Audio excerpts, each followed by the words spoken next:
the elusive princess.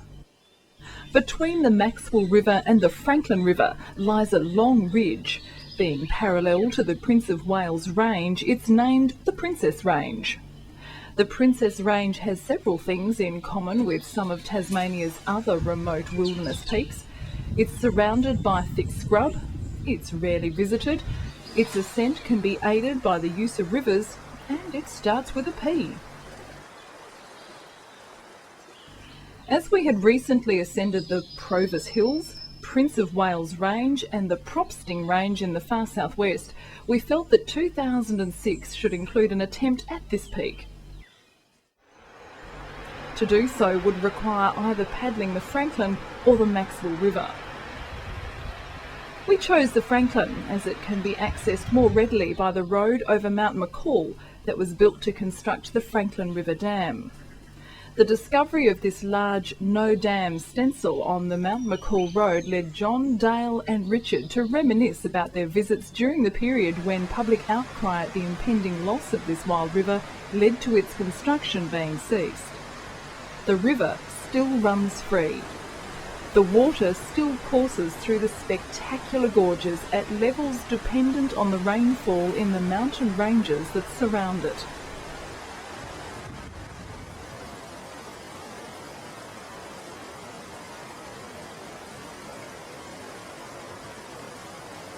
Places that became iconic at the time of the campaign, such as Rock Island Bend, Great Ravine and Glen Calder, are unchanged from that time.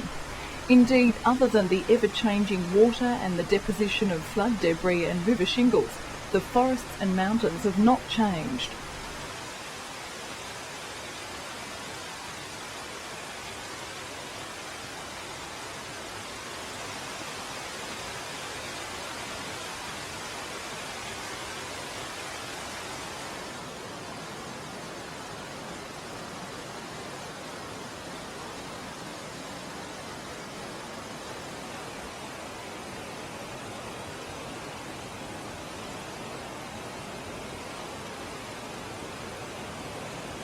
Governor Franklin and Lady Jane Franklin followed the river downstream, looking to cross the flooding torrent in the settlement's early days.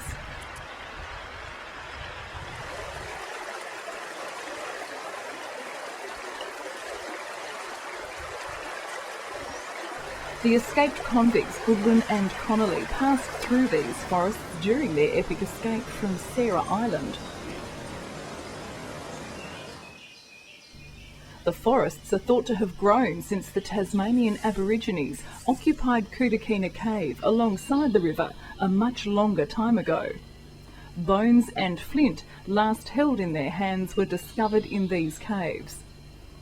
Beyond the region of rapids and gorges below the junction of the Jane, we reached a point known as Galleon Bluff.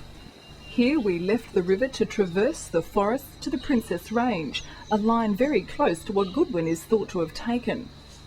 Thick horizontal scrub was time-consuming to navigate, and we were not sure if we would reach the summit.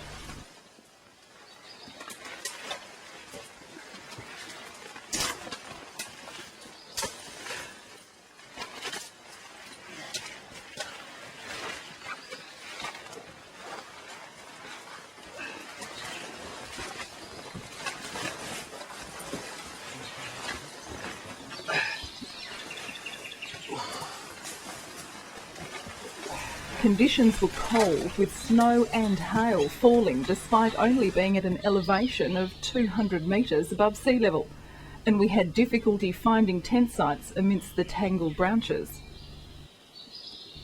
Next day we ascended the range in the continuing cold conditions.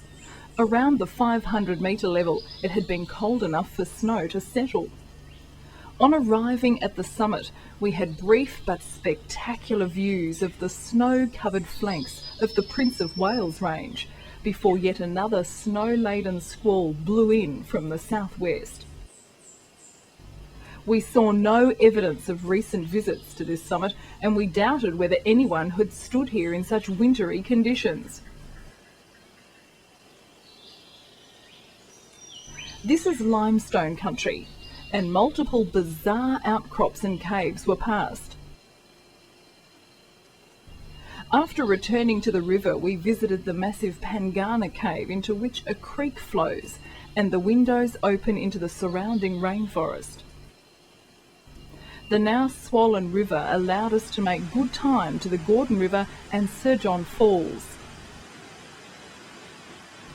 From here we paddled 30 kilometres downstream on still waters amidst ancient rainforests, listening to the calls of the birds.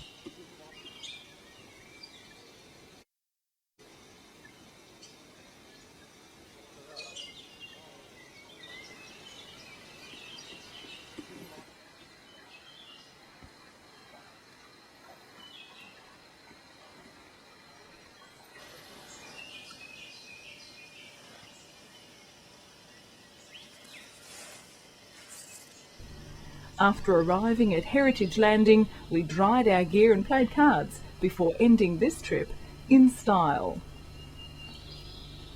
So what is a jansoon? Jansoon was the middle name of Dutch seafarer Abel Tasman, the first European to lay eyes on Tasmania. It simply means Jan's son. But we felt jansoon is underused and should describe something Tasmanian. We decided that paddling Tasmania's rivers just to get a closer look at small scrubby peaks in the middle of nowhere should be called jansooning.